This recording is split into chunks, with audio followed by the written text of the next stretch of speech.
It's trash day, I'm putting you out, it's trash day.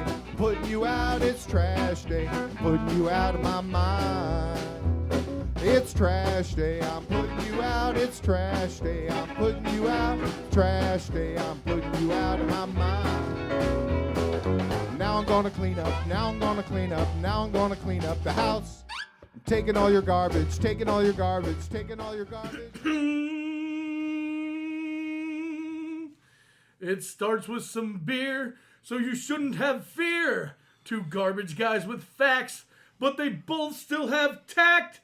It's that time at last for the best damn podcast.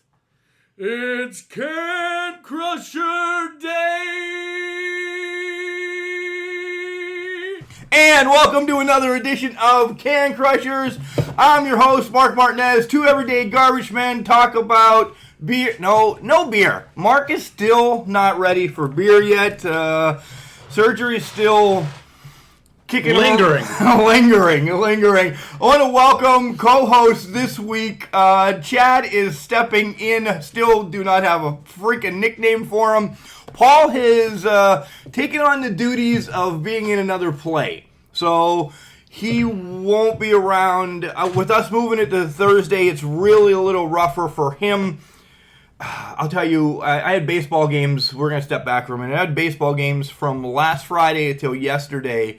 We were back a whole day because of this freaking rain that we've had up here, and it's been atrocious. Nonetheless, it's been horrible, and that's why we had a bump back. We had one game yesterday that went long, so I couldn't even get the podcast timing what I wanted to get everybody here. So I said, hey guys, let's just do it tomorrow. So nonetheless, we're here, we're back on a Thursday, which feels odd, but there's a lot of wrestling to talk about, right, Chad? Yeah, tons going on this week. A lot of announcements everywhere. You'll hear in the OVW report some big stuff that I've already linked to Facebook. Chad's got a ton with NWA ROH. The English Professor covers most of Raw and SmackDown for us. So at least Raw. We can run through SmackDown real quick. But for the most part, we're just going to have a roundtable talk, something like that this week. Nothing really in-depth, but we're still on the air. So let's start with the news that you walked in the door right off the bat and said, did you freaking read this about ROH and NWA? Yeah, I've seen it posted yesterday that Ring of Honor and NWA are terminating a working relationship. There's no hard feelings. Both of them have gone on record. There's no hard feelings, anything like that. And this comes from the NWA that after Corgan gets done with the current tour he's on, he wants to go their own direction, develop their own talent, everything like that. I'm throwing the BS flag on this right off the bat. Chad's still scared to say bullshit. We say bullshit. Okay, we can say bullshit. The only thing we don't say on is an F gets out every once in a while when I really get heated. But for the most part, the bullshit's okay. Okay, so I'm throwing the bullshit flag on this one. I think it's a work. Right off the bat, you have the NWA Tag Team Champions, Villain Enterprises. If you're not having a working relationship, how are you going to have your second biggest champion in the other thing? Now, can we say, oh, they're going to have them lose the titles or something like that? Yeah, you can do that. But I just think we're going to start a feud. And if you look at the Briscoes and their war on the NWA that they started at the Crockett Cup. I was just going to go there. When they got disqualified for use of a chair, they've said they declared war on the NWA. They're going to take their effing titles and heads and every other genitalia and stuff like that. I think this is a work. I think it's either an invasion or sneak attacks or something.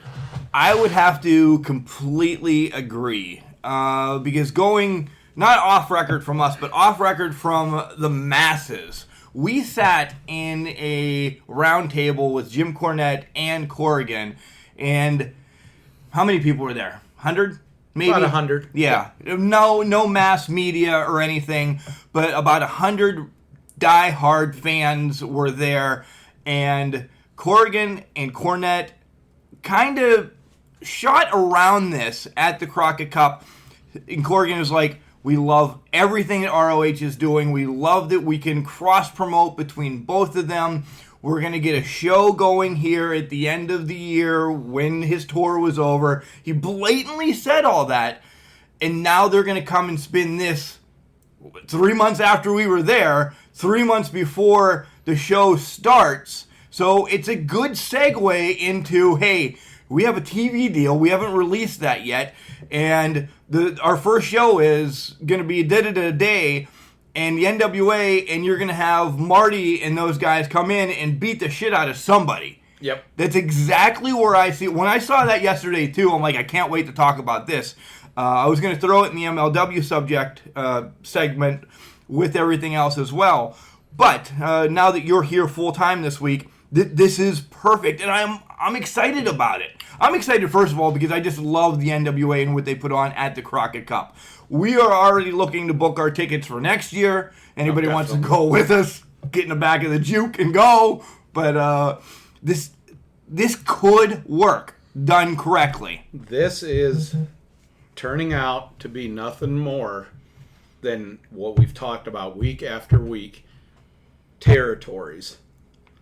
And if anybody remembers, the NWA was not a standalone entity. No. The NWA was made up of everybody from Japan, Australia, the Mid-South, everywhere Georgia, you could think of. Yeah. Canada with the Hearts, and I forget what the other promoter was up there.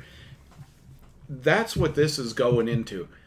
Right now, NWA, ROH. AEW's got their time slot, their TV announced. Yep, we might as well say that right now. It is October 2nd is their first show.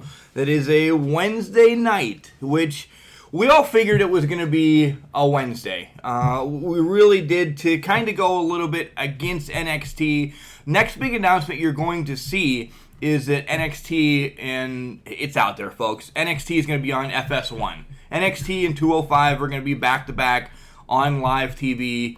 Maybe not live, but at least aired on that time. You know what I'm saying, Chad? Yes. Yep. Okay. So the network is just going to be repeats from now on. And pay-per-views. Don't get me wrong with that. It's just going to be that. It's not going to be the whole, hey, you have to watch NXT on that. No, because Fox has got their hands in on it. Yeah, they, with the financial package that, you know, they got McMahon in on and everything like that, Fox has a ton of control over the WWE programming and everything. We've seen some of the rumors flying about they want each nationality represented on on all the shows. They don't want, you know, primarily one. They want everybody represented on both shows. That's been evident from the superstar switches that happened, that didn't happen, that happened again. And I think there's more to come. I think there's a lot more coming up, and I hope it's going to be good for the WWE. I think they're going to push them. They're going to want quality programming, or they're going to can the contract, and WWE will be SOL with the, you know, finding a slot for SmackDown. They don't have to worry about Raw. No. But anything else on TV, WWE's got to worry about, because it's their ratings. Yeah. You know, USA Raw is number one on USA, no matter what is on USA besides the dog show. I think when the dog show still comes around, I think that gets a lot of viewers.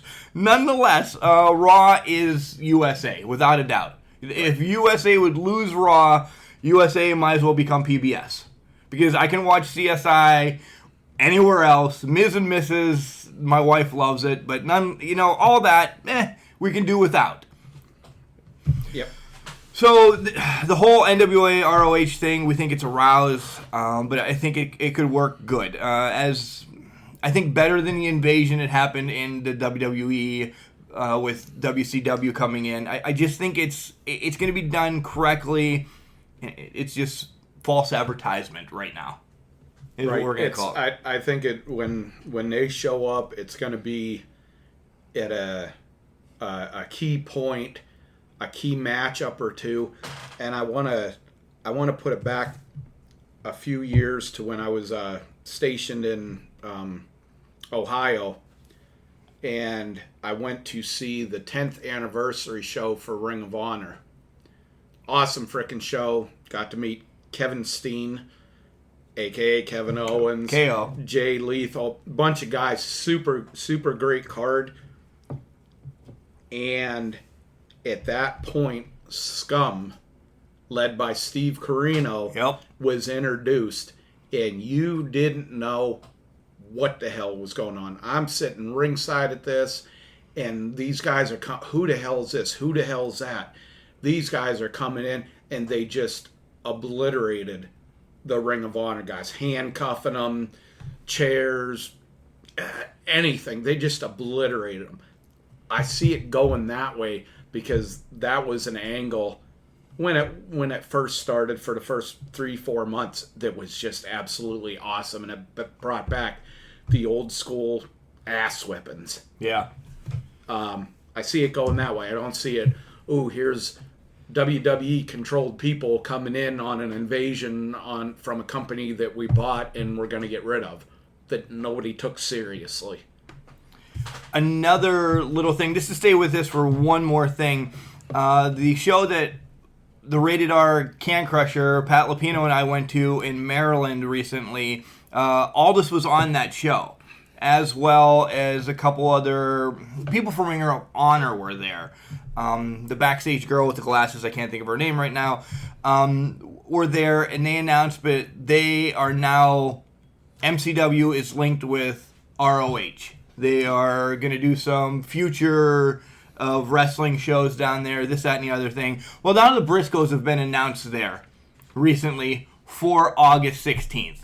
Pat's going to step back from going out to stomp out from cancer with us, and he's going to cover that for us to see the Briscoes and let us know what's going on there. But Aldous is also, behind closed doors, he's like, yeah, NWA is really excited to be working with MCW as well. So maybe that was a misspeak by Aldous saying anything to the crowd, but he told the crowd that NWA is also working with MCW. So there's 2 partnerships, 3 partnerships in essence, right there working together. So I think they're still together. I really do, and like you said, it's just we're beating a dead horse now with this. I think it's just going to be so tight-lipped. And not if Aldous is saying it, because he. No, I mean the invasion, the attacks.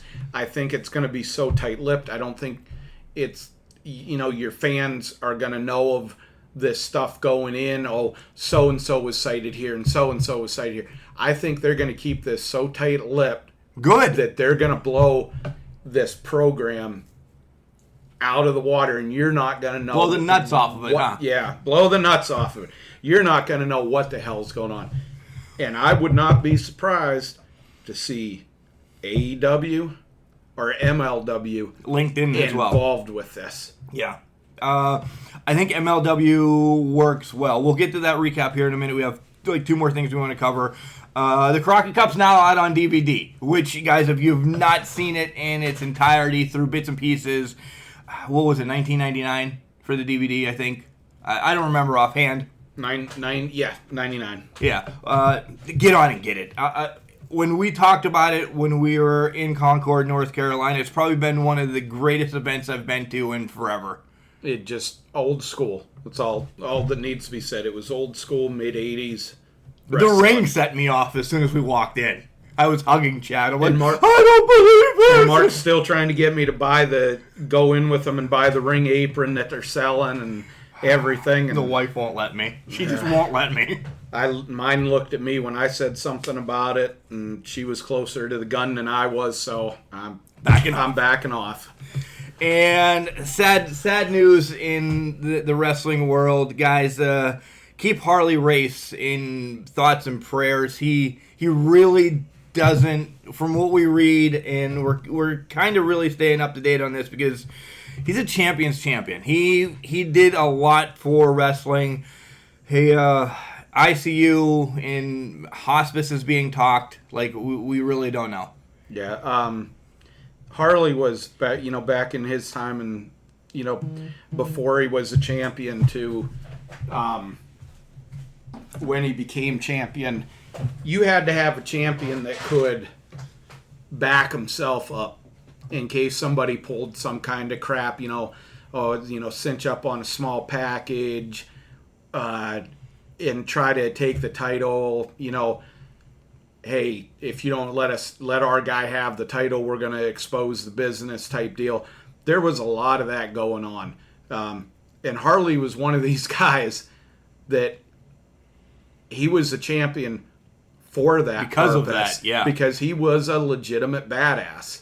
Yeah. I mean, when you got guys like Haku and Andre the Giant, God rest his soul, saying they didn't want to piss with Harley Race, that's saying a hell of a lot. And from that side, his promos, his matches, so well put together and everything. And then I had the pleasure of meeting him years ago, actually at a TNA taping.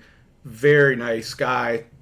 Talk as long as you want, sign as many things as you want. He was there just to be there. He wasn't part of the group raid or whatever for the wrestlers you're meeting. Just a really awesome guy. And, just keep him in your thoughts and prayers. Let him be comfortable. I hate to say it, if this is the end and this is where he leaves us, let him go out as pain-free as possible. Yeah, I'd have to second that.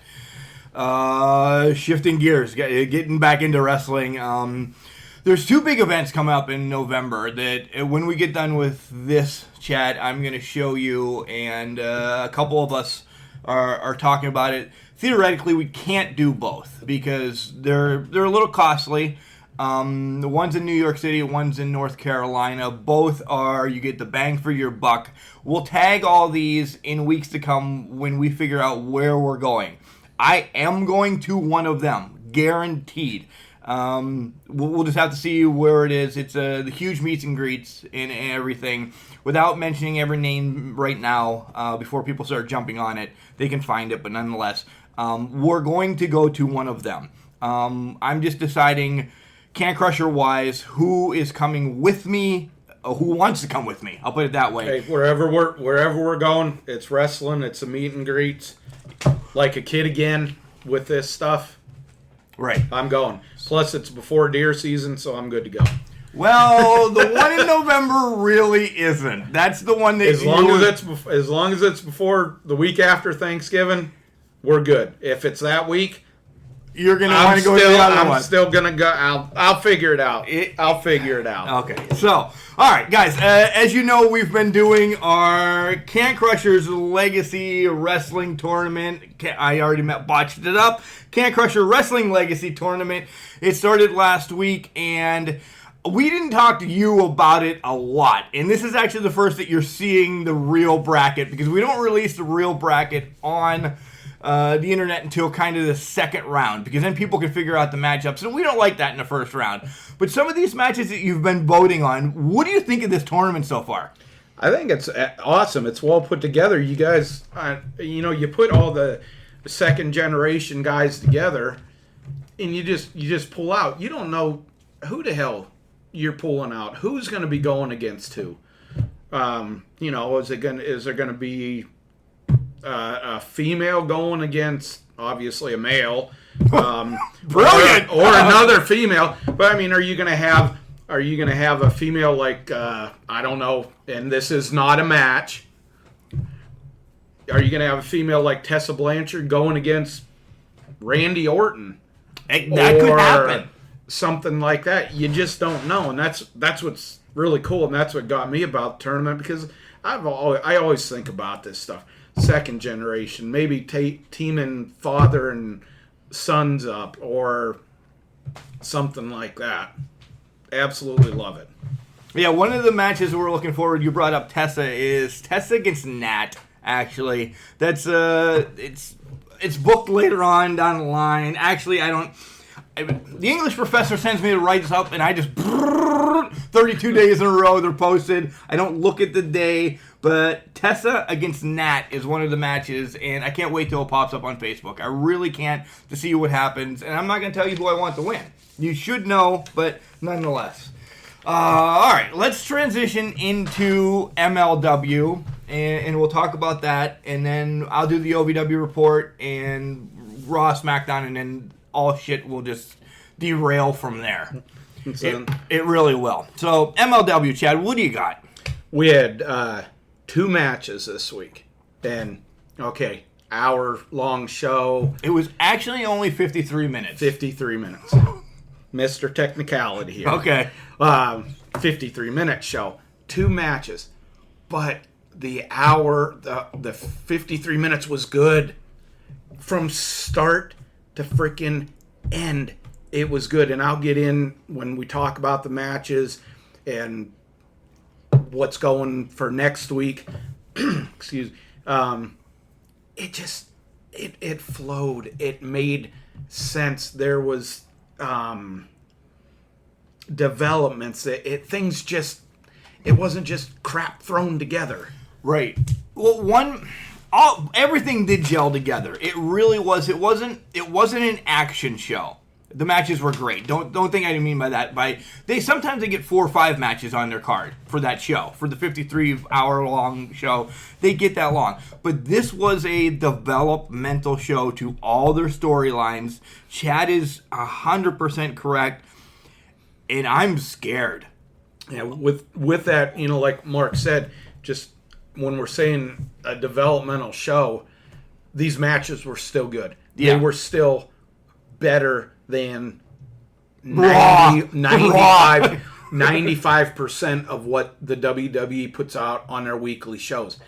But everything that happened, you had the backstory, you had something current happen with it to tag in with it, and where's it going? Every single thing. So it wasn't just like, well, this doesn't make sense. Oh, it what the hell's sense. going on with this? From, the beginning with Miss Hotness, Selena Del Rena. Oh my. Anyway. Did you get in trouble last week for just gushing? I did not let her listen to that, but I'll tell you what, I did get in trouble on Raw when Kelly came out.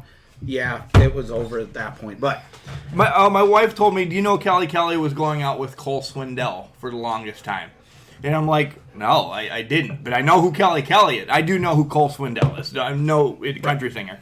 So she likes Kelly, but not anymore because she broke Cole Swindell's heart. Yeah, well, that typical woman doing something there, breaking a guy's heart. But Kelly, fitness instructor, everything like that. She looks absolutely amazing. But anyway, with Selena Del Rena, she has this little thing going on with Conan where she's gonna ruin him and everything. And this week she went to the what I want to call the voodoo prophecies and summoning up evil spirits and everything. And I'll tell you, it was creepy. It was creepy. It wasn't hokey Papa Shango, jerking his stick with a skull on top of it type deal. It wasn't that. It was legitimately creepy. And I'm like, holy crap. Said some other words, can't say on here. But her thing is to deal with Conan and the current feud with Mance Warner. She's summoning up the Tijuana Gremlin, Bestia 666. No freaking clue. I don't know who this guy the is. hell this is. You can Google it and hit it. There's nothing on who this is. Now, with that taken into consideration, it's gonna be a big SOB, whoever it is. It's gonna be a stacked dude. It's not gonna be 160-pound, legless guy running around, rolling around the ring. Yeah, it's not going to be something like that. Like I said, just creepy. Just creepy. Okay, the Gremlin is going to be revealed next week on the show. And he's going out. They want Mance. They're going after They Mance. want Mance. They want that golden ticket. Yep. And I did hear this week that the golden ticket it's incorporated with the heavyweight title. It gives him a shot. They did say that briefly, like Cornette's like, it gives him a shot. So it gives him a shot at the title. It was just like we said last week. It's their version Money in of the Bank. Money in the Reset Bank. button for reset IWC. button, whatever you want to call it. The second match, a lot going on with this. The first match, second segment. Alexander Hammerstone against Davey Boy Smith Jr. for the National Openweight title. The dynasty comes out. The entire dynasty comes out. But before this, the development in this is that Davey challenged Alexander because Alexander was harassing his sister, who is an announcer, backstage announcer, and saying, you got to come with me to see what a real man's like and everything like that. So Davey, getting pissed off, I want a shot at the title. So come out to the match. Hammerstone's out there. They start going at it. Suplexes, running into other moves from that, outside, technical. I mean, for the match length and everything, great match. I thought it was. I thought it was a great match. Both of these matches, I want to say, got about 20 minutes apiece, and then the rest, which was a lot, about 15 minutes. My math is horrible. About 15 minutes apiece for the rest of the storyline stuff. Right. And it wasn't like 15 minutes on one thing. The Selena thing was 3 minutes. But in that 3 minutes, we'll always go back. Tully Blanchard could tell you where the match was, why he wanted a match, who he's going to beat the shit out of, and then recap all of that in 2 minutes on TBS, and everybody would understand. That's what Selena did at the beginning of this. She did her 666 in blood on a drapery or something, and you knew that the Beast Man was coming next week, and holy shit. All right, back to the next match. Like I said, I've watched it a couple of times. It still creeps me out, third time around.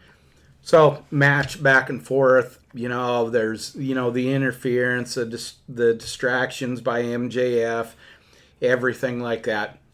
Match comes down. MJF sees Hammerstone's in peril. He's going to lose. So he goes over and spits on the Canadian flag. Okay. Done.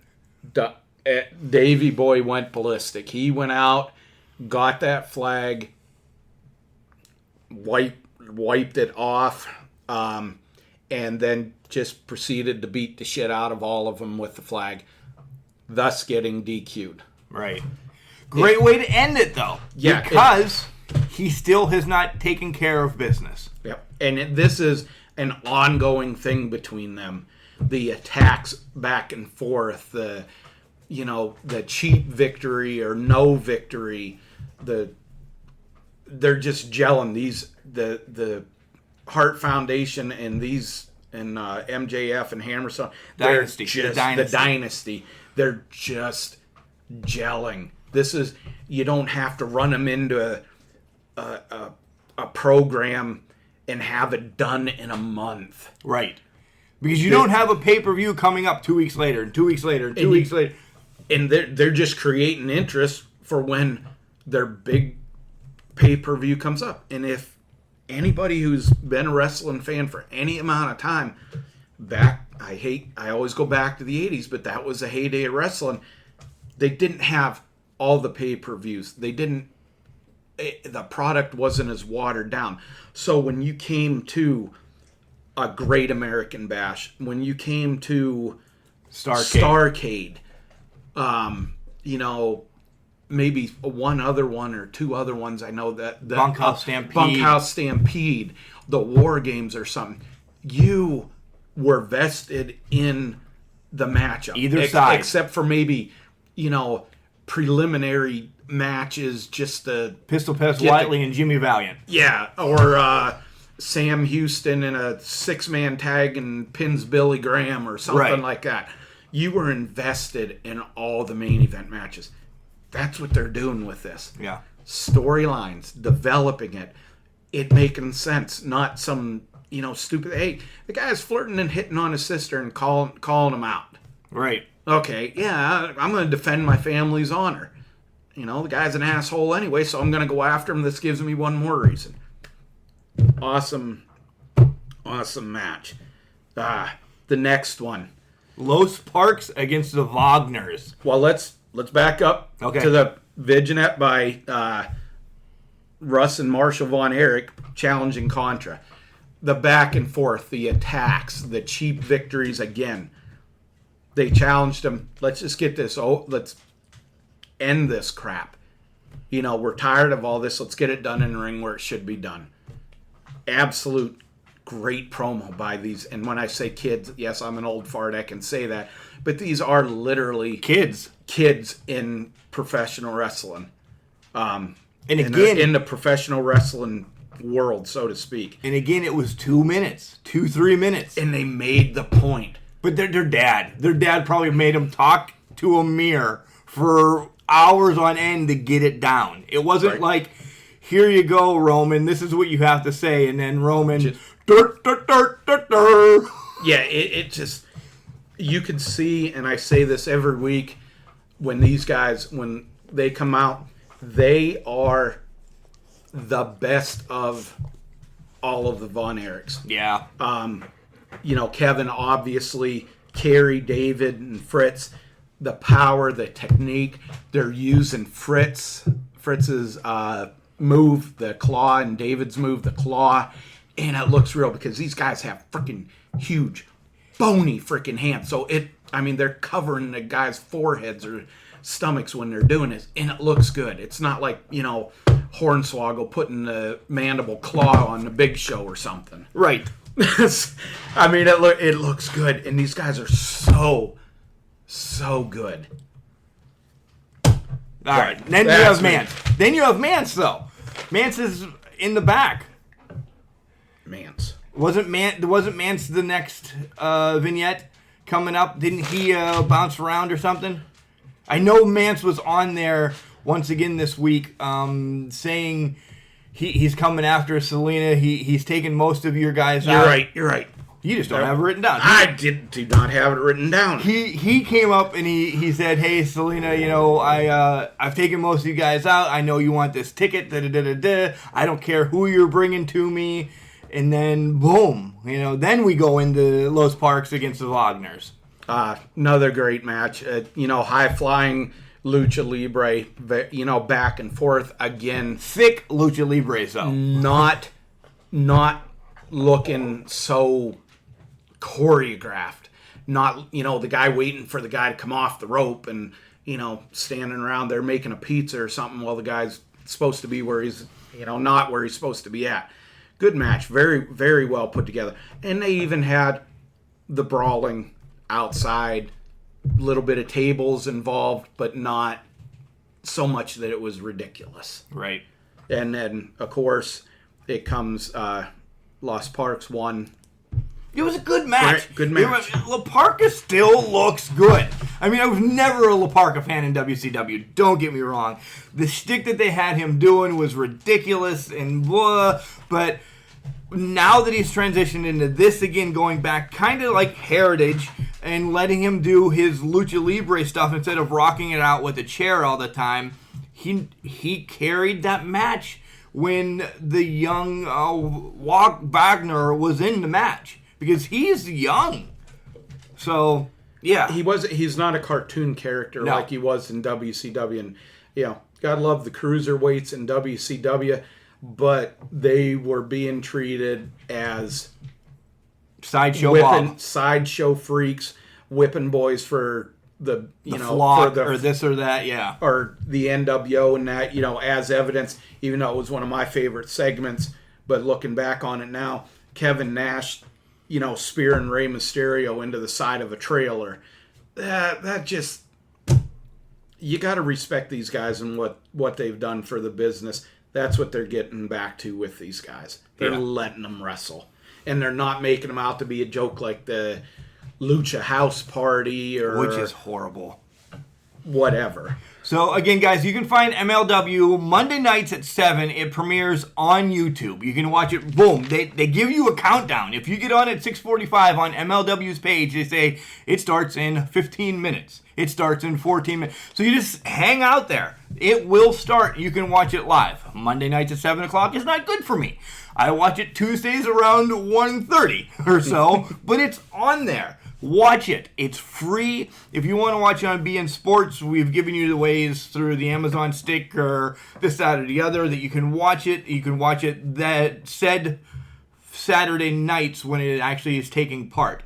Right. But YouTube's blowing everything out of the water. You get OVW, you get MLW. There's a ton of other wrestlings that if we wanted to make this a daily show, we could talk about that. But that is something to talk about down the line that we could actually break down each and every individual wrestling as we go forward. And that might be something in the works if I get enough partners to continue to do this.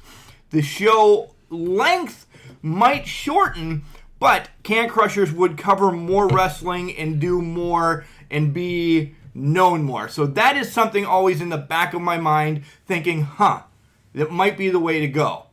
But we need to talk about that because that actual means then switching here to there, still keeping it on Spotify and everything. This is a big announcement, by the way, if you have not noticed. It would be a consistent every night call-in show for hour or so, depending. But it would just be on said wrestling. We're talking about it. It's in the works with something with some backing. So, all right.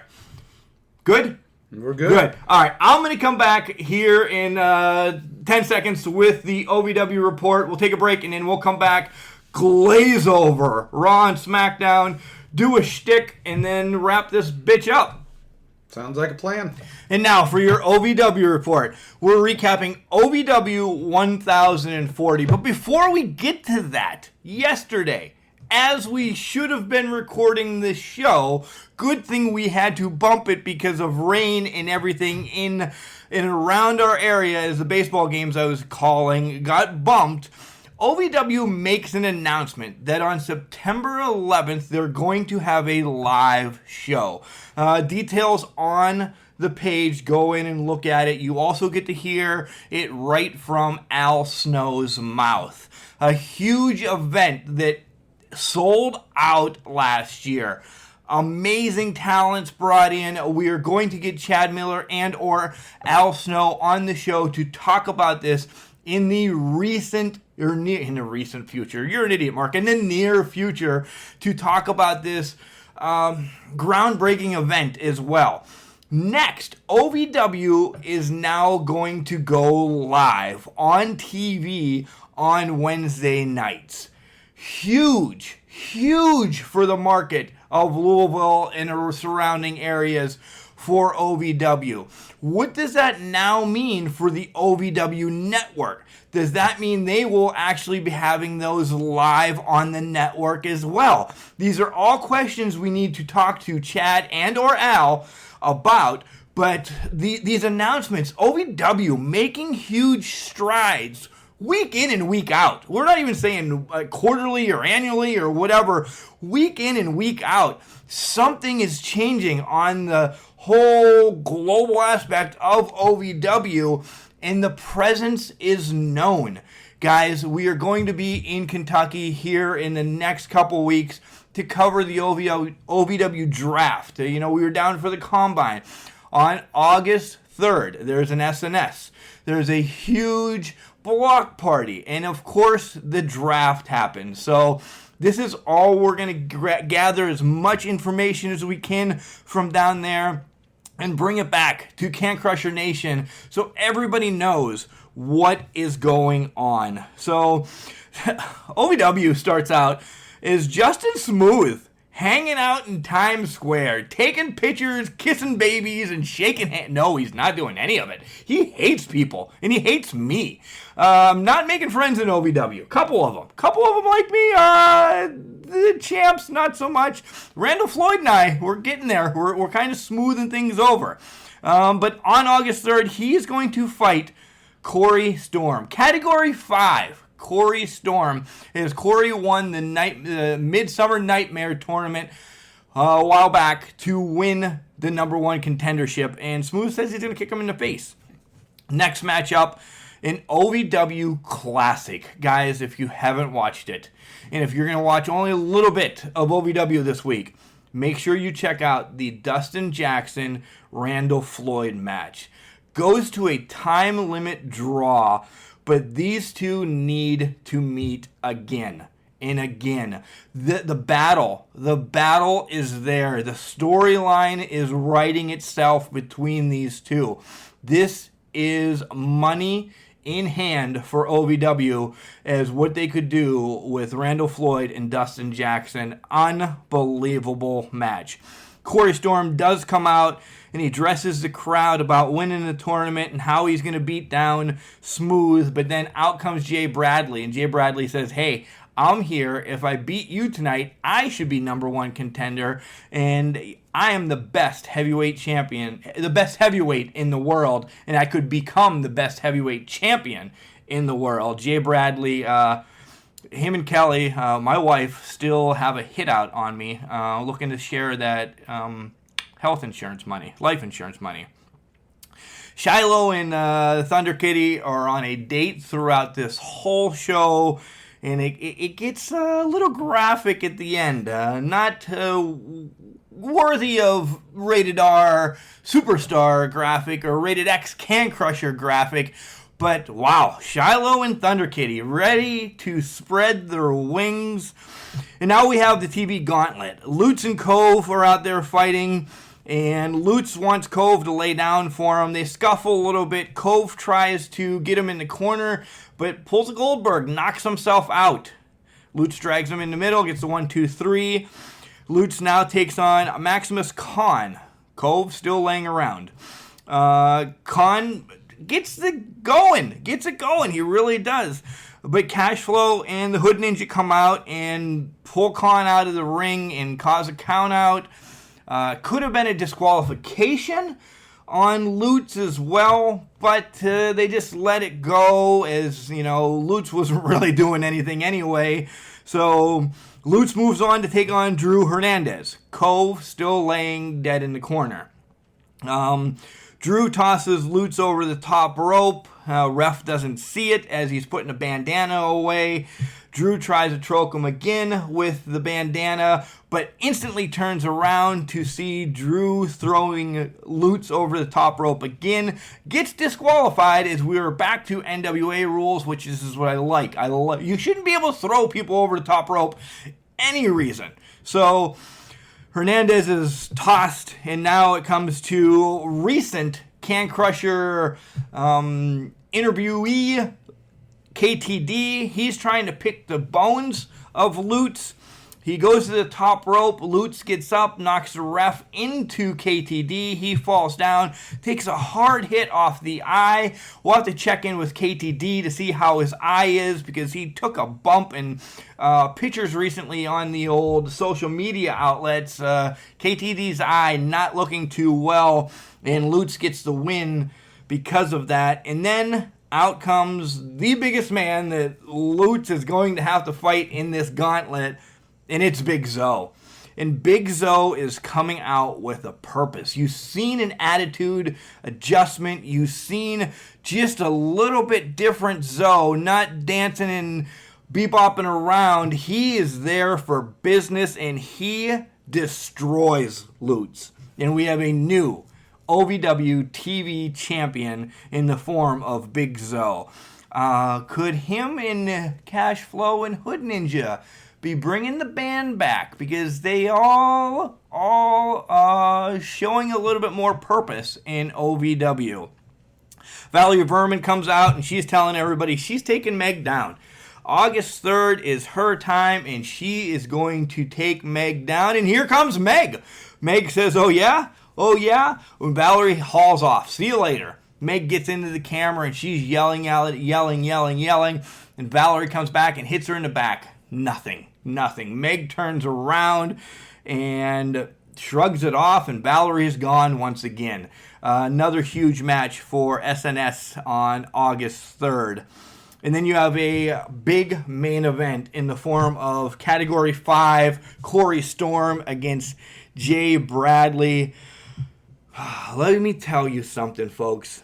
Corey Storm is a superstar in the making. He shows that his quickness can chop down the big man. He gets the win over Jay Bradley. And could that be a message right there to Justin Smooth saying Category 5, Corey Storm is coming at you. Coming for that OVW championship. I'll tell you, guys, Corey Storm, he's amazing. He really is. We're going to take a quick break, and Chad and I will be back to talk Raw, SmackDown, and wrap up this show. Wrestling. A love and a passion we all share. I've started a wrestling brand. The wrestling brand. A brand founded on the aspects of wrestling. Two entities working together to create a product that connect emotionally for people everywhere. Collar and Elbow is the brand. Passion and love for wrestling is the drive. I am Al Snow, and this is Collar and Elbow, the wrestling brand.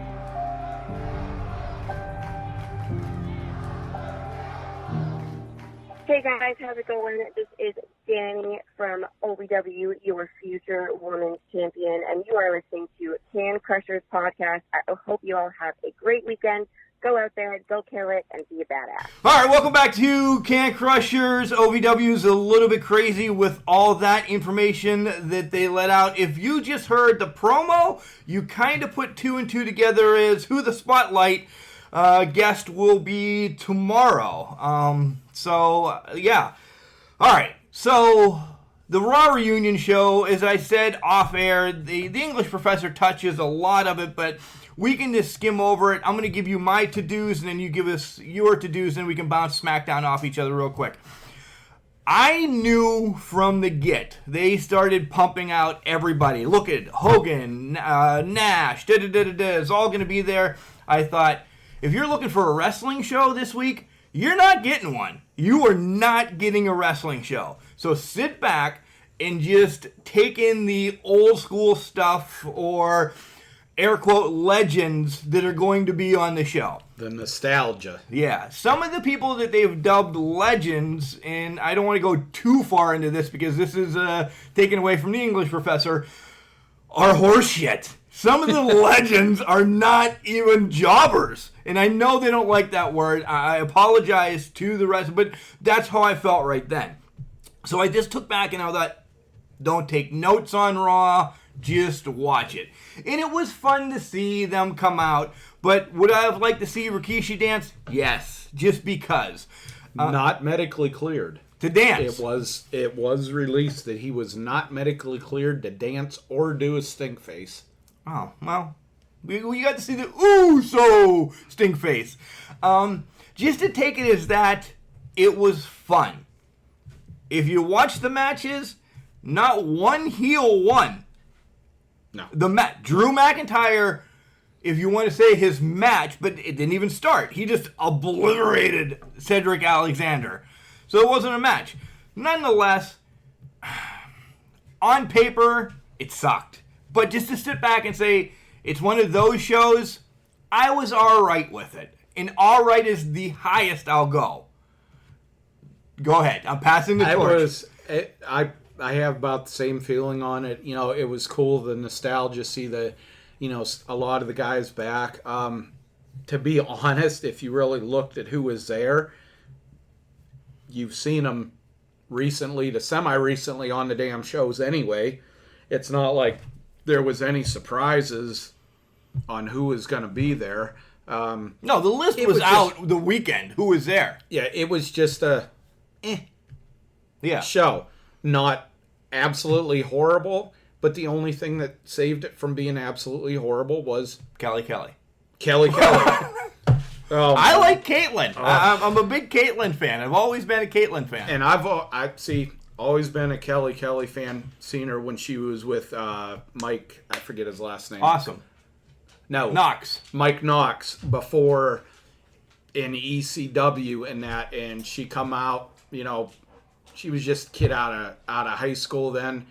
Now older, got kids, married. She's a fitness instructor. Just, I'm sorry, she's drop dead gorgeous. But that, to me, that made the show for me. But, you know, Samoa Joe losing to Roman Reigns for the 5,000th time. Drew McIntyre obliterating Cedric Alexander. The only insult that I really took with the whole show, I'm a huge AJ Styles fan. Have always been, always will be. Anderson and Gallows, the Good Brothers, always been a huge fan of them. And, you know, the beginning of the Bullet Club, it just soured it for me having Triple H, McMahon, and Shawn Michaels coming out defending Seth Rollins. Yeah. That was the only thing. I knew it was coming at some point. Just not my guys. Go mess with somebody else. The bonus that I got out of this as well, and then I want to stop and talk about one segment that lasted the whole show, was not having Shane on the show. Like, it was actually pleasant that Shane wasn't there causing any havoc. Yeah, Triple H McMahon was, right. But he did just his DX thing. He didn't do, you know, the corporate thing. So, again, the 24/7, all right? This title, you know, has just been a shit show. I have not been a favorite of it. And we knew coming into Monday a legend was going to win it. Right? Fine and dandy. Pat Patterson, Jerry Briscoe. Pat Patterson, not another one. He was not even cleared to get off of his feet. That's why he kicked Drew in the ribs a couple of times and covered him with a foot. Right. Drake, not Drew. Yeah. Drake. Sorry. And then what was who was the one that was behind closed doors, you hear the referee yelling the count. Drake. It was in a car. No, there was one behind a wall. There was a change behind a wall. One of the, I can't remember who the hell it was. Maybe it was DiBiase. I can't remember. No, he bought it. He bought it, but he lost it. Right. And I think he was one. But anyway, it was a shit show. It's getting to the point where it's stupid. And okay, one of my biggest things with wrestling, when I go, I like getting pictures with championship belts. I could give a rat's fat, hairy ass less if I'd ever see this title or get a picture with this title. And I'm depressed, not the right word. I'm saddened, whatever. No disrespect to Kelly. But if you're going to have a woman win this, I think it should have been an active woman. You have Carmella around this. You have Renee Michelle, who's... All right, we don't know if she's on the roster, if she's just going to continue to play this. I imagine she's going to get in the ring soon enough. Renee Michelle, Drake's wife. to do something. Her Carmella should have been one of the first two to win this flippin' title. Yeah. Yeah, they Not Kelly. But it was a nostalgia show. It was the legends. The one thing one other thing I just thought of this as we were talking that I did like is Stone Cold Steve Austin coming down. It's good to see him back. He's lost some weight. He's in a lot better health than he was. Selling beers now. And, he's got his own brand of beer. It was good to see him because the last time that they had him on there, he didn't speak a word on that crappy reunion show last year. He didn't speak a word. And it was just like, why even have one of the best talkers ever in the game on your show if he's not going to say anything? I don't care what capacity he's there. Right. At least a hell yeah. And I like the revisiting the beer. I liked his message, even though you could tell it was a little bit forced because if you're watching him, he rolled his eyes quite a few times as he's giving it. But it was good to see him kind of bury Hatchet a little bit with Ric Flair, a little bit with Hulk Hogan because there's been stuff in the past. And I've, like I said, always been a Steve Austin fan. That was the one thing I guess Eric Bischoff with WCW must still kick himself in his gonads over dropping the ball with Steve Austin and firing him. Majorly dropping the ball. By FedEx. Yeah. That was his way to do it. But it was just good to see Steve Austin out. He's had his health problems and stuff like that. It was good to see him out there. On to SmackDown, and I could have cared less. It was a lot of Shane. It was a lot of Shane. It was a lot of Shane. Shane now has a match at SummerSlam against KO. From what I'm reading, I'm going to release this. Shane is taking some time off. KO is just going to beat his ass at SummerSlam, and you're not going to see Shane for a while again. I really hope so, because Shane was one of the, when he first came back out of the blue and you didn't see anything about it, it was a holy shit moment. It was an honest to God holy shit moment. Because him and his dad didn't have a fallout, but he just wanted to step away from wrestling for a while. And he did his own thing. And when he came back, I was pumped. Yeah, it was great. But now that he's such a figure, and, last week's show, because of the rumblings backstage and people getting pissed about his push and his involvement being as big as it is and tying up guys like Reigns and Owens and everything like that. What does he do at the last minute is calls the little town hall meeting, and it was his subtle way of saying, screw you, I'm the boss, and I'm going to do what I want. And I'm going to do what I want. And that's all that segment was. The Roman Reigns, getting in his face or saying something, and then the Charlotte angle, that was byproducts that could have taken place anywhere else. But Shane created this stuff to put himself in the limelight once again. Not surprising with your last name is McMahon, but thought a little bit better of Shane before this stuff started going with him. Matches quickly. Shinsuke beat Apollo Crews in not even a match. The Miz TV thing where it's setting up for Miz against Dolph for the 500th time, the Battle of Cleveland, more or less. Yeah. Hey, that was great. Gotta say, see Dolph Ziggler super kick Shawn Michaels and lay him out. Loved every minute of it. That was one of those fast forward, or, rewind, fast forward, rewind, watch moments again. Yeah, I hate Shawn Michaels too. Ember Moon against Flair. Bayley comes out. Ember's already been named the number one, SummerSlam match for Bayley. Flair said something, if you have not caught on. The match has already been announced as of yesterday late. If you're just catching on to it, Flair's fighting Trish Stratus at SummerSlam. It's in Toronto. Trish is going to get a pop there.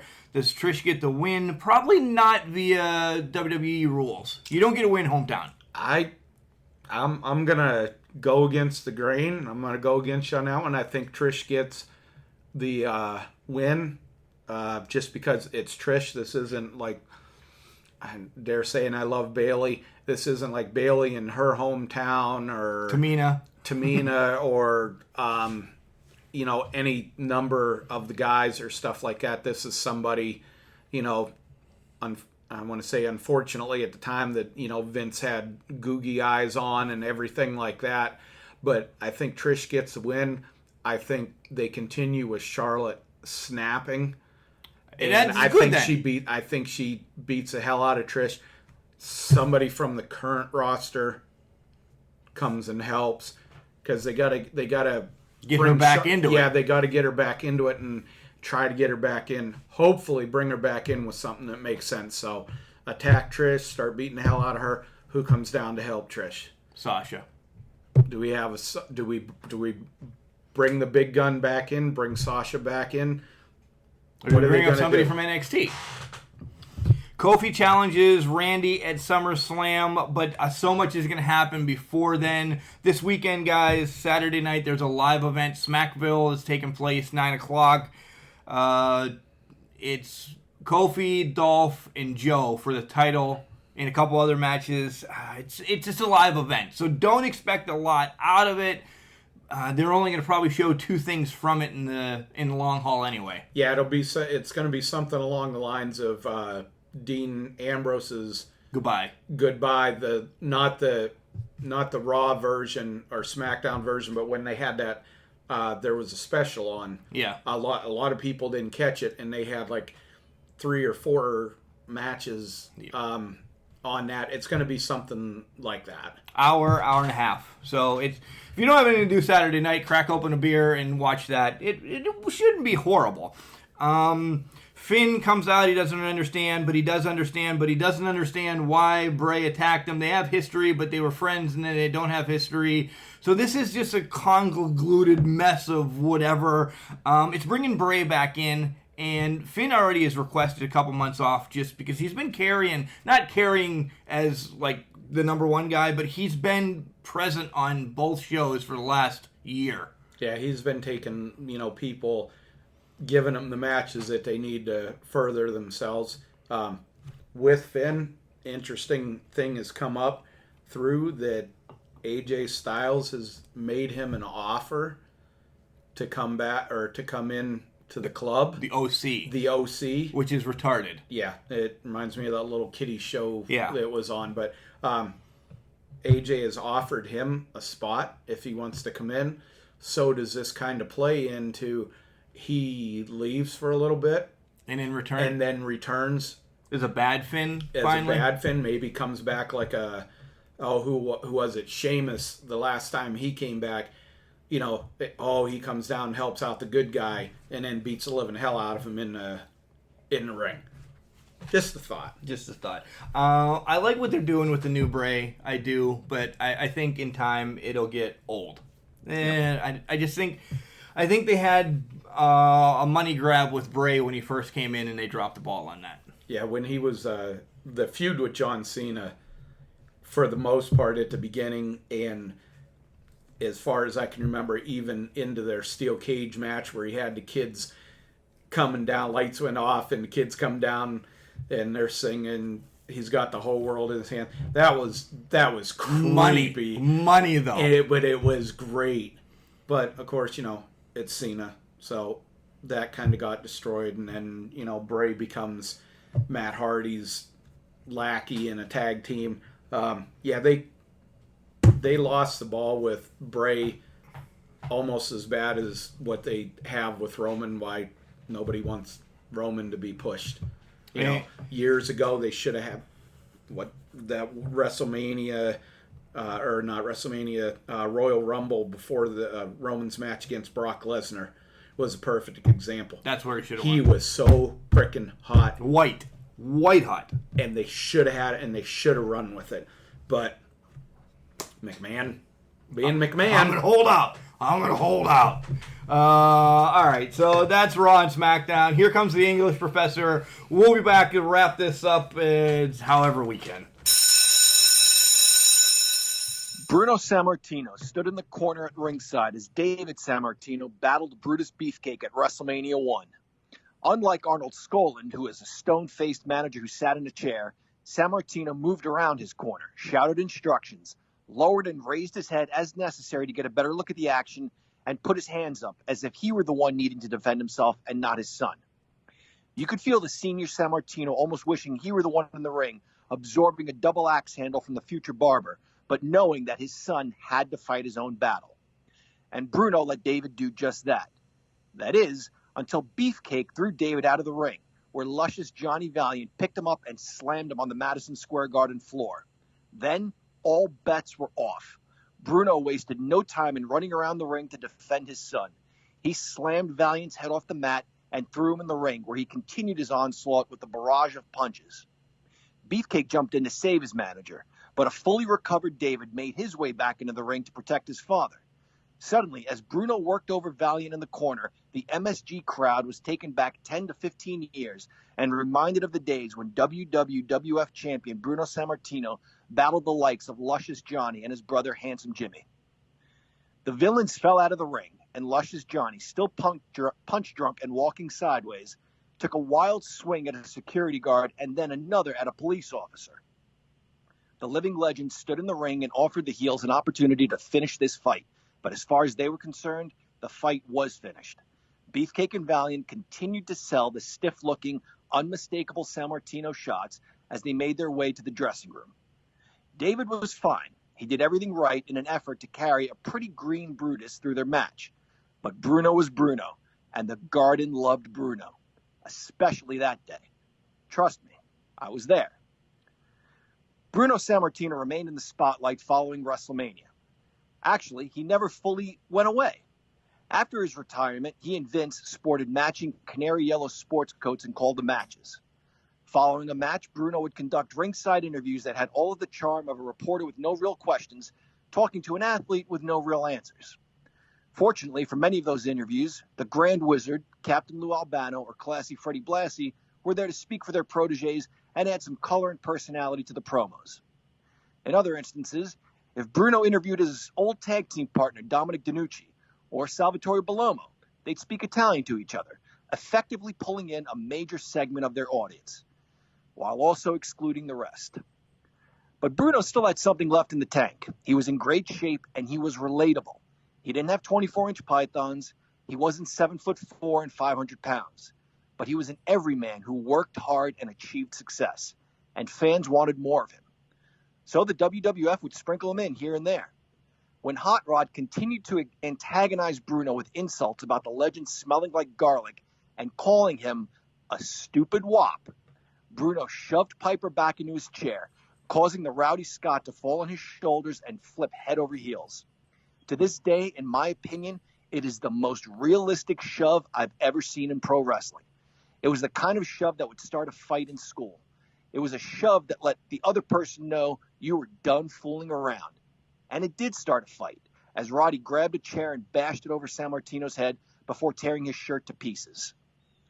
A little over a year later, Bruno gave us an update on Ricky the Dragon Steamboat, who was rushed to the hospital following an injury to his throat, as Bruno said.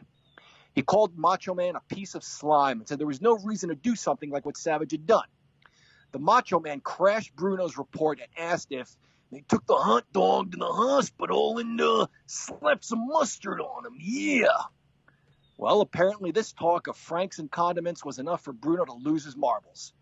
"You're proud of what you did?" Sammartino screamed incredulously as he dropped his microphone and grabbed Savage by the throat and slammed him into the corner of the wall. It took the combined efforts of Coco Beware, Hillbilly Jim, and Corporal Kirshner to prevent Sammartino from choking the life out of the Macho Man. Jesse the Body Ventura said Sammartino's actions were unprofessional and refused to call any more matches with the legend. Once again, this brought Sammartino out of semi-retirement as he challenged Savage for the Intercontinental title, a title that was not in existence during Sammartino's full-time wrestling days. We wrestling fans are a nostalgic bunch. We all claim the era we grew up watching was the very best. We love it when our idols make a comeback, no matter how brief. Bringing Bruno back even got my father back into wrestling a little bit. Watching a 1980 Sammartino match was a fun reminder of the Sammartino he watched in the 60s and 70s. though my dad would never admit he was entertained and enthralled. Instead, he would watch and say, if Sammartino wanted to, he could kill that guy. Not suggesting that the action was predetermined, because Bruno Sammartino would never take part in anything predetermined. Bruno was still real to him, damn it. He just meant that maybe Bruno didn't push Roddy as hard as he could have, or Bruno didn't slam Macho Man into the wall with his full force. Although we like to see our favorites come back, the return has to be meaningful, and it has to feel real. It doesn't have to be a wrestling match. I had no idea Dusty Rhodes could play the slick bad guy until I saw him manage Scott Hall in the NWO. It wasn't a shining moment.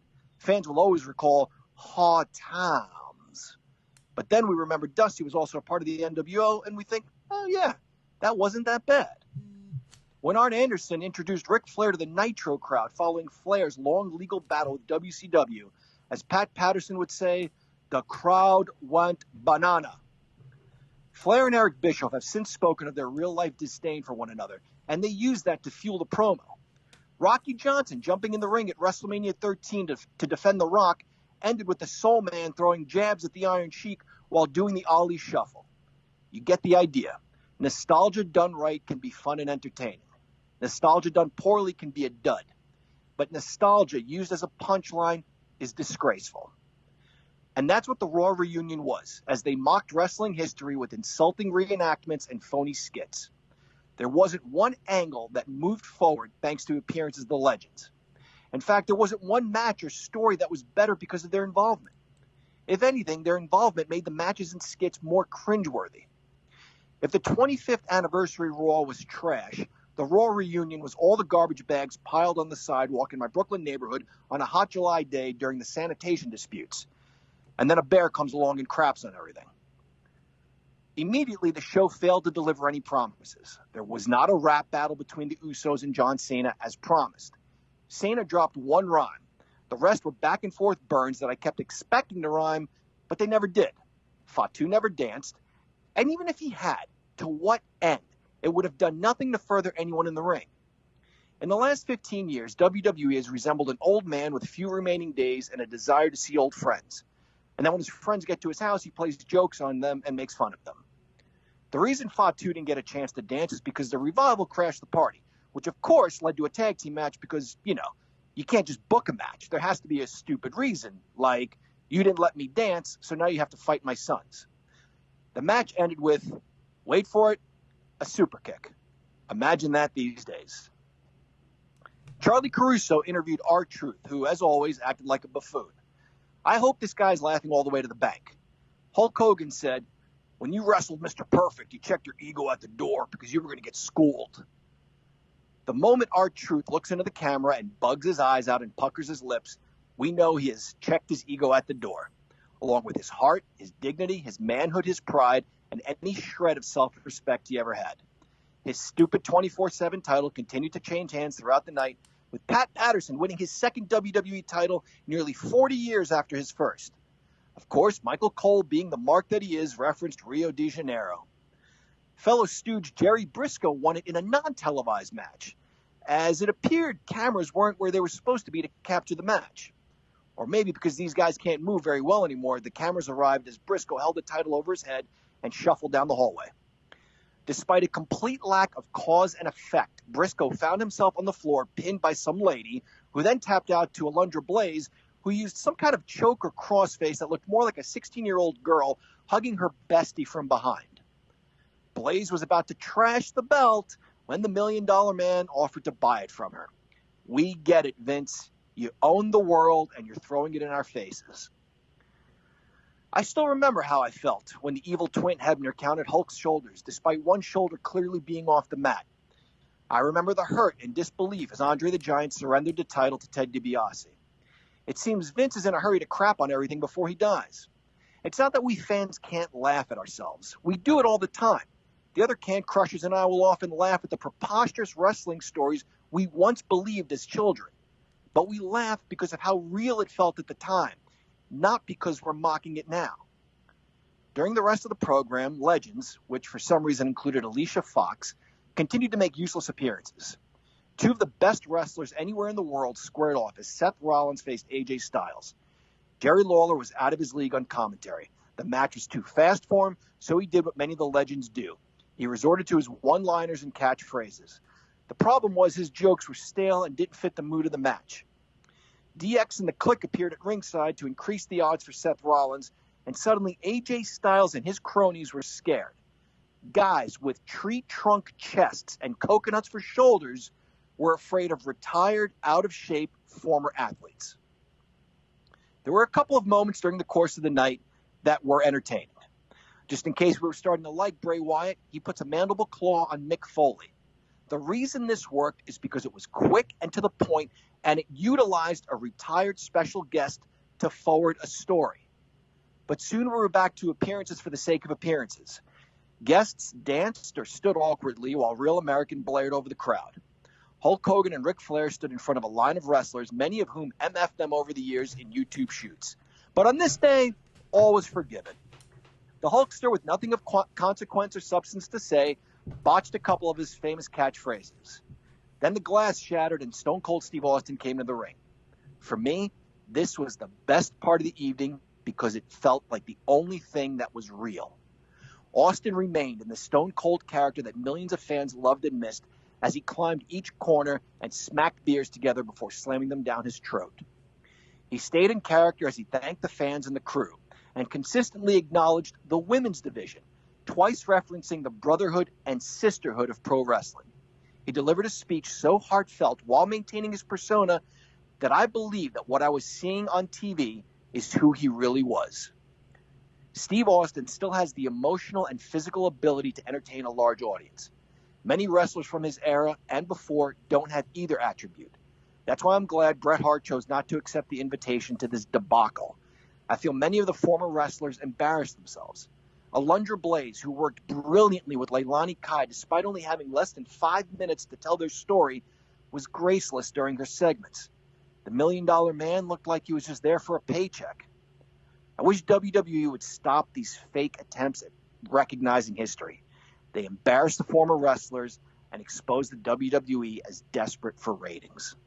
In today's English Tip of the Week, let's look at the differences between buy, and buy.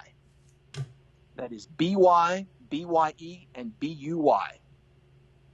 Buy, BY, indicates someone who is doing something or has done something. Or it could also mean as to go past. For example, the Macho Man was often escorted to the ring by, BY, Sensational Queen Sherry. And I'm sure they were both surprised at how swiftly Ultimate Warrior blew right by, BY. BYE means a parting of good wishes, as in goodbye. But it can also mean the transfer of a competitor to the next round of a competition in the absence of an assigned opponent. And finally, buy, BUY, means to purchase. Let's take a look at some more examples of each. When Jake the Snake Roberts and Ravishing Rick Rude fought to a time limit draw, one-man gang had no one to fight in the quarterfinal round of the WrestleMania Championship Tournament. Did he receive A, a bye, BY, B, a bye, BYE, or C, a bye, BUY? The answer is B, a bye, BYE. When the $1 Million Man paid Andre the Giant for the WWF title, did he attempt to A, buy the belt, BY, B, buy the belt, BYE, or C, buy the belt, BUY? We know BUY means to purchase. So the answer is C, BUY. The $1 Million Man attempted to buy the belt from Andre the Giant. When the Macho Man left the WWF, Vince took some time on Raw to thank him for his work and to wish him the best. Was Vince saying A, buy, BY, B, BYE, or C, BUY to the Macho Man? BYE can mean a pass to another round, but it can also mean a parting good wish. So the answer is B, buy, BYE. In the early 90s, there was a new cologne available. It was Arrogance by the model Rick Martel.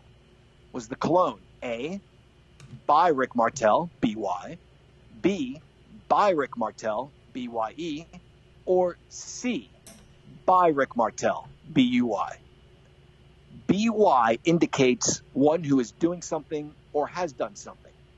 So the answer is A, buy, BY. So if you have the time, because maybe you received a buy in a tournament, you can stop by the mall and buy some arrogance, which was by the model Rick Martel. Okay, bye now. And with that, class, you're dismissed. Hey, this is Megan Bain, the OVW Women's Champion, and you're listening to my favorite podcast, Can Crushers. So tune in, and I hope you like it. All right, final part of the show, as we normally do. Let me tell you a little information. There's no garbage tip because somebody hasn't been to work in a week and a half, which I'm all right with this. If I can find a way, barring what has happened to me, to sit out and not have garbage tips, and this hopefully Paul brings them in from now on, good. But, yeah. All right, let's go through our shtick real quick. Chad's going to probably sit here and look at me because he doesn't know it as well. So, Pro Printing in Office, LLC, 814-834-3006. David All in a group can print up anything for you. He's printing a book for Paul, I guess. I don't know. Big sponsor, Collar and Elbow, hats, hoodies, sweats, tees, all your wrestling needs. Guys, if you haven't ordered anything from them, not just because it's OVW and Al Snow and Chad Miller, but the shirts are great. The English professor and I actually had a conversation about this during one of our last interviews. Anything. It could have been a picture of me on this shirt. The shirt quality is great. It really is. They're great shirts. They're not just your, nickel and dime store down the street that has starch in them that you never can wash out. These are great quality shirts. When you check out, it's OVW for 10% off. If you want to get us, you can find us on Facebook or Instagram. It's at CanCrusher69. Emails, always welcome. We'd like to read them on air. It's cancrusher69@gmail.com. I don't do it as well as Paul, but it's cancrusher69.wixsite.com/cancrushers. That's our webpage. I need to do some work on it because, again, I've been off for a week. I haven't been doing a damn thing but calling baseball games. Alexa, Boxcast, Overcast, TuneIn Radio, Google Podcasts, iTunes, Bullhorn, Stitcher, iHeartRadio, Spotify, with a plethora of more that I got information about that I didn't even know were out there. So we're out there. If you can't find us, you're not looking. I think Jim Cornette said something like that. If you can't find us or whatever, you're not looking. And also the WrestlePost app. You can carry us on your phone all the time. Pop it open. And this app is actually really cool. If you're in Idaho for a weekend and you'd like to go to a wrestling show, open this WrestlePost app. Find Idaho. It gives you a list of promotions out there. Oh, damn. Piranha's Wrestling Federation is having a show Saturday night at the Armory, da-da-da-da-da.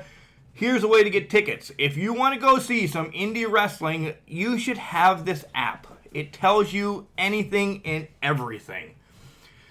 That's our shtick. Now, some of the events that are coming up in the near future. August 2nd, Iron City Homecoming in Monroeville, PA. I'll let you know we are not going to this one. But it's still out there for you to go see. It's relatively close to our vicinity, so we'll promote it. Billy Gunn, Christy Hemme, Pillman Jr., Funaki, Corey Graves, and Chad's going to go there and punch him in the face. Sam Adonis and Jerry Lawler. All going to be there. Tickets I did see are still available, so make sure you go there. Shows that we are going to be at in some type of presence. Have it be just me, da-da-da-da-da.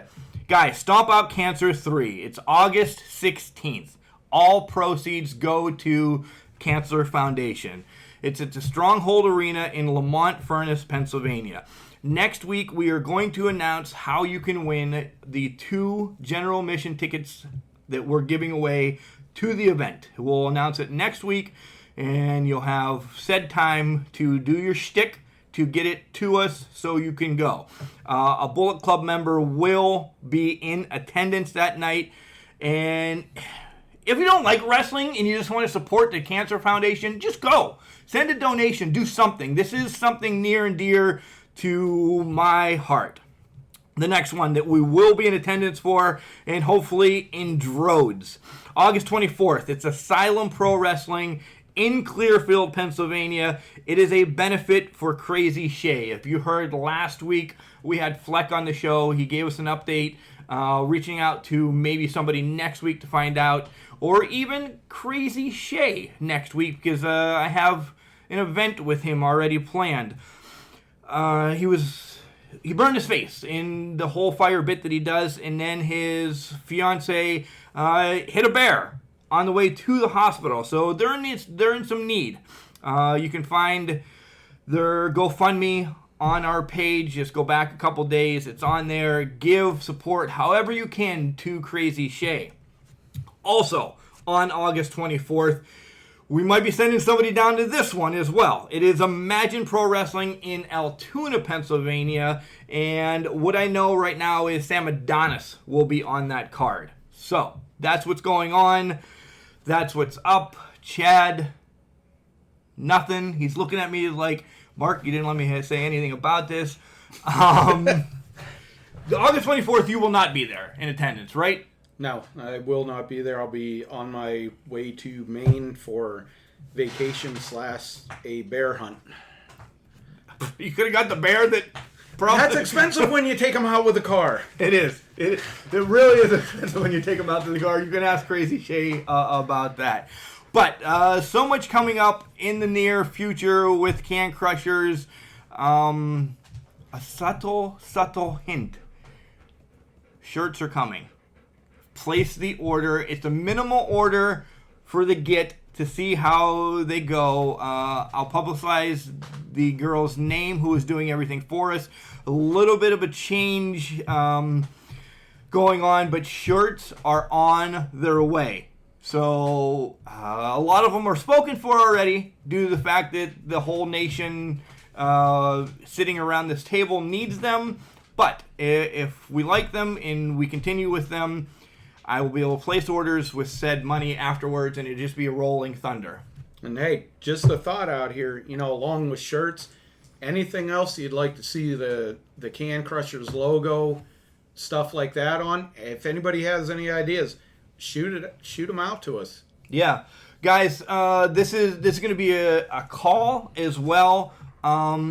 If you want to see us do some of this stuff like that or cover more things, because there's some cool stuff happening across the United States that we'd like to get to and cover.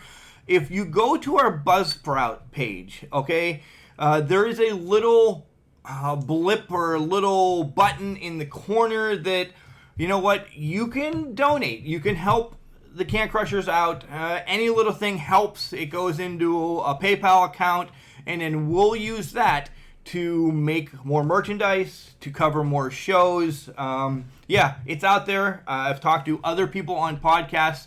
They said it's one of the best ways to do it. If your fans like you, and every once in a while they want to give $5-10, whatever they can do. I'm never going to say, hey, if you want to give $50, I'll mention your name every 5 seconds on the show. No. Whatever you can do to help us out, to help you out by covering more. I know the internet's out there, but to hear it from voices that you like or no, we'll go. We will. So go to our Buzzsprout page up in the corner. That's where it links to our PayPal and give. So yeah, Chad, it was a great show. Thank you for coming on, covering for Monty Hall or wherever the hell. Monty Hall was a game show host. Who am I trying to think of? Whatever. Well, anyway, we need to get a name for myself. So, yeah. People throw some ideas.